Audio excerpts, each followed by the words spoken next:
Assalamualaikum warahmatullahi wabarakatuh. Perkenalkan, nama saya Ahmad Kunto Widarto, peserta Latsar CPNS 2021 Kabupaten Pekalongan yang sekarang ditempatkan di SMP Negeri 1 Siwalan. Dalam video podcast hari ini saya akan mewawancarai Bapak Hamid selaku Kepala Sekolah Negeri 1 Siwalan, di mana akan membahas tentang implementasi nilai-nilai dasar ASN. Implementasi nilai-nilai dasar ASN tersebut ada 5. Yang pertama adalah akuntabilitas, nasionalisme, etika publik, komitmen mutu, anti korupsi. 5 unsur ini diharapkan nanti memunculkan ASN yang lebih profesional dan menaati aturan yang ada. Bagaimana proses wawancara dengan pejabat publik? Kita simak bareng-bareng videonya.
Saya sudah bersama Bapak Bambet Diawanto. Beliau merupakan kepala dari SMP Negeri 1 Siwalan. Di sini saya berkesempatan belajar, Pak. Yang pertama, tugas dari Latsar, saya diberi pengetahuan tentang nilai-nilai dasar CPNS atau PNS, yang di dalamnya itu ada 5 nilai. Yang pertama adalah akuntabilitas, yang kedua nasionalisme, yang ketiga itu adalah etika publik, 4 komitmen mutu, yang terakhir adalah anti korupsi. Dari tugas tersebut saya ada 3 pertanyaan, Bapak. Yang pertama, apakah nilai-nilai implementasi tersebut sudah direalisasikan di lingkungan kerja? Di lingkungan kerja nggih, tidak hanya jenengan nggih, seluruhnya nggih. Ya. Saya ceritakan dari awal dulu akuntabilitas di SMP Negeri 1 Siwalan ini.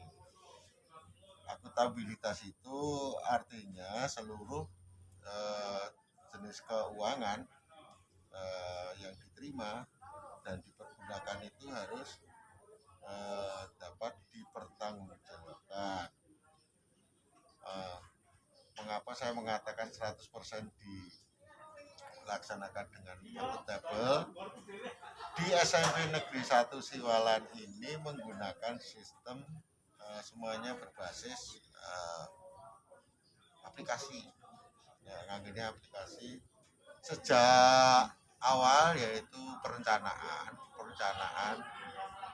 kerja anggaran sekolah itu dibuat direng-reng menggunakan komputer, kemudian menggunakan aplikasi di link ke Dinas Pendidikan.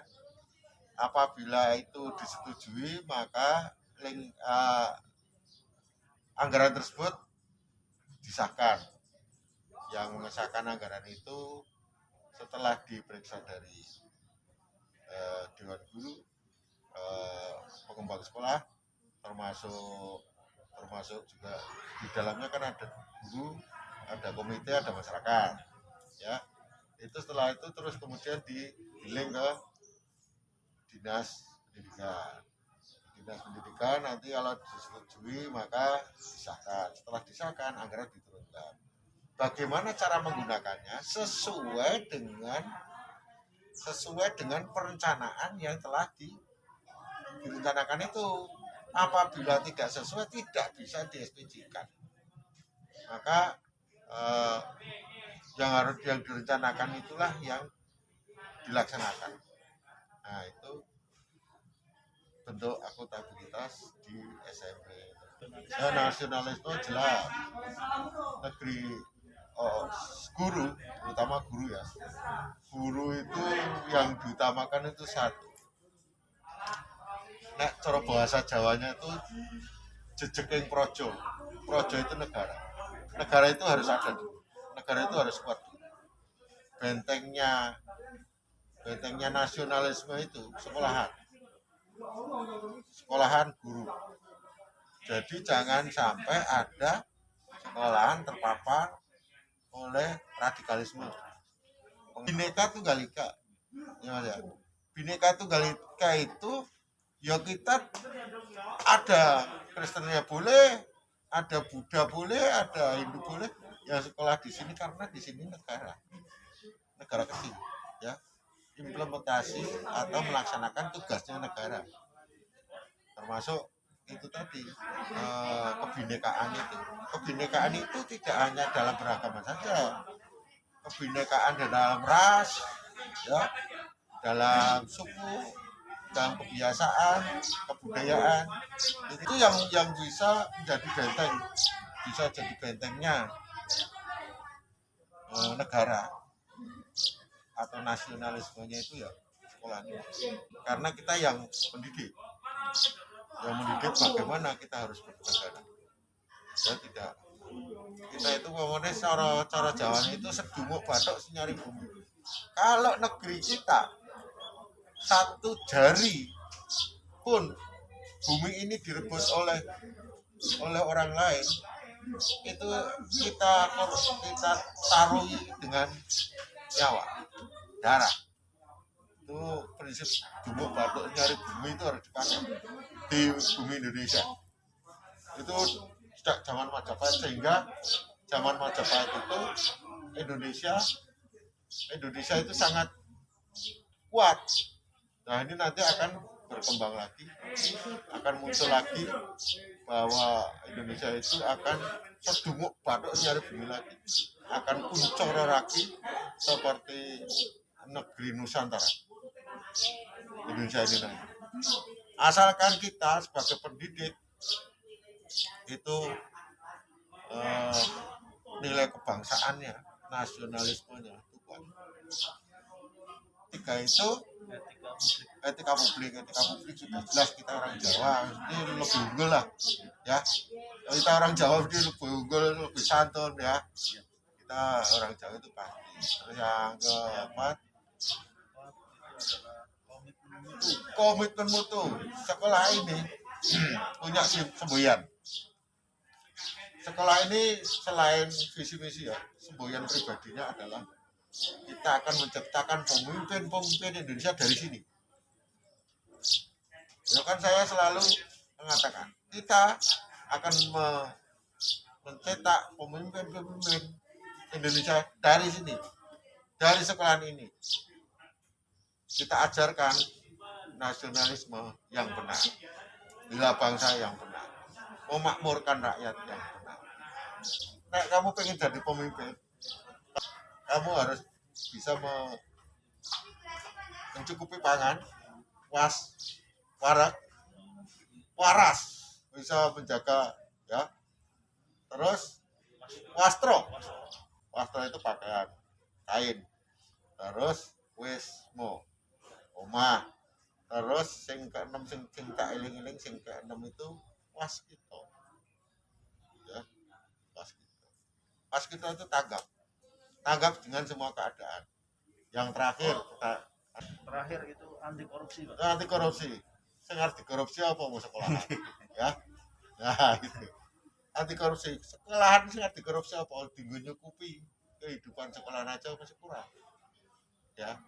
Contohnya ini, kan seorang pemimpin punya visinya begini, ingin menciptakan pemimpin baru dari Indonesia. Kita pengen sekolah ini nyaman. Contohnya saya buat ini nih ono tujuannya mas, agar siswa itu merasa nyaman di sekolah ini tempat nongkrongan kayak ini gazebo ya, gazebo ini kenyamanan. Setelah nyaman, terus tempat-tempat ini saya paving kayak gini ya, pavingnya tidak paving fungsi, ini paving keindahan. Tujuannya apa? Murid itu bangga di sekolah yang bagus, itu bangga. Saya mau mengembangbiakkan tanaman, bunga-bunga, dan tanaman-tanaman industri. Contohnya bangsane pelem itu di sini jumlahnya sampai 80 tanaman. 80 loh mas. 80 wit. Ngendi sekolah? Enggak ono, ya. Itu berbuah semua. Nanti kalau itu ya ditunjukkan di belakang sana masih ada. Tuh. Terus di sini adiwiyata itu penting. Nanti kalau anak siswa sudah masuk, adiwiyata tak kencengi, tujuannya orang mung kanggo urip saiki mas. Adiwiyata itu untuk kelangsungan hidup berikutnya, ketersediaan air, ketersediaan udara. Kita itu punya dua ya, biji air, biji tanah. Yang ketiga itu kita punya modal sosial. Modal sosialnya itu rukun, ya kan? Rukun, gotong royong, garap bareng, ya kan? Sehingga nek kamu katakan tentang korupsi, digo nyukupi kita bisa kurang. Ya mas ya, tentang Pertanyaan satu ya Pak. Kamu mengajukan 3 pertanyaan. Pertanyaan 2 sebetulnya. Pertanyaan yang kedua Pak, ini berkaitan dengan nasional itu kan masih, bahkan dunia Pak. COVID ya. Iya, masalah COVID ini bagaimana hambatan dan tantangannya Pak dalam mengimplementasikan tadi nilai-nilai dasar tersebut. Nah, oke mas, ini ya, COVID itu pagebluk, cara Jawa itu pagebluk mayang koro. Tekone tiba-tiba esok loro sore mati, esok sore loro esok mati. Itu pagebluk mayang koro. Kuwi kudune karena ini COVID itu cara modernnya kuwi dinamakan virus, ya kita harus jaga jarak. Itu langkah jaga jarak, pokoknya prokes 5 itu dipakai. Pengaruh COVID terhadap pendidikan, lanjut ya. Tapi sebagai kepala sekolah jangan hanya mengatakan lanjut saja, terus harus mengatakan apa yang harus kita lakukan. Usahakan bahwa kita pendidik, ya toh? Kita pendidik akan mencurahkan ilmunya. Tujuannya satu tadi, kita mencetak pemimpin. Pemimpin itu kan kudu disangoni mas, disangoni ilmu, disangoni waras, ya toh? Disangoni ilmu, disangoni waras, disangoni kepribadian yang benar, disangoni kejujuran, disangoni kerja keras, orang gampang menyerah, ya. Ilmu itu harus disangokkan nang bocah. Kita sebagai guru kudu duwe rekayasa, duwe akal. Nek para nira teko kanggo jarak jauh. Jarak jauhnya bisa saat ini yang saya lakukan, saya menggunakan beberapa satu video ya kadang-kadang Zoom.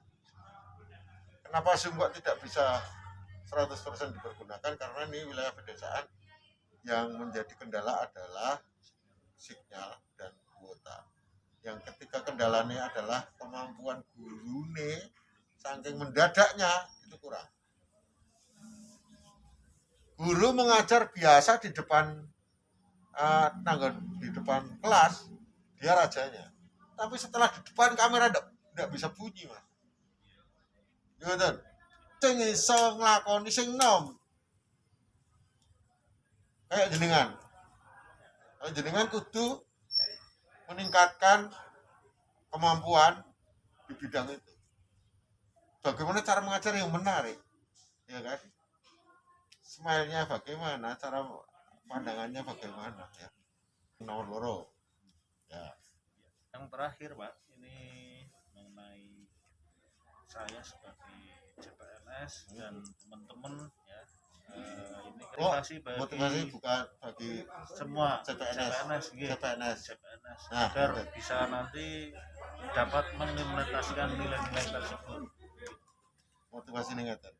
1. Kamu itu bisa. Harapan Indonesia ada di pundak kamu. Kita sudah tua. Ilmunya wis ilmu zaman biyen. Ya. Ilmu zaman biyen itu ilmunya terserap karena bertemu. Sekarang kamu sebagai CPNS berarti kan tenaga baru, tenaga muda yang duwe powermu masih penuh. Kamu cari ilmu baru yang tidak kamu dapatkan dari saya, pasti itu, karena ilmu saya adalah ilmu all mind, pikiran-pikiran lama. Lah kamu new mind, orang yang memiliki pemikiran baru. Kamu harus cari metode, ya, cari cara, karena kamu sing enom, cari cara bagaimana cara mentransfer ilmu ini ke murid sampai dengan jarak jauh. Itu malah pesanku pada kamu begitu. Kamu yang cari cara. Kamu yang harus bisa menggairahkan orang-orang tua. Ana unen-unen kebun sugudel saiki, Mas. Paham ya? Yen ana unen-unen kebun sugudel, wong tua njaluk uruh marang canem. Sekarang nah gudel-gudelnya itu kamu. Nah saya sing kudu nusu karo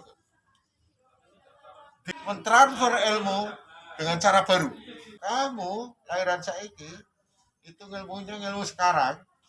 Cari tulung bapak-bapakmu ki ajaran dengan cara metode barumu yang bisa mengantarkan ilmu ini ke anak didik. Kuncinya katakan bahwa saya pasti bisa karena saya lebih muda.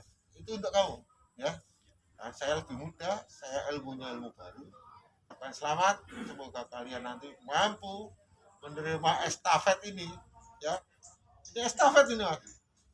Estafet ini mulainya sekarang. Nusantara ini akan jaya kembali apabila anak-anak muda seperti kamu merasa memiliki bangsa ini dan bertanggung jawab piye carane adik-adikmu kuwi mengalahkan negeri-negeri yang lain. Tapi kok mau dinggo dolanan TikTok tok ambruk negaramu. Itu piye HP kuwi ben kena dinggo sinau gawe nyimpen energi dan mengubah energi itu menjadi energi yang tuh, ya. Luar biasa ya tadi obrolan singkat dari Bapak Bangke. Terima kasih Pak motivasinya.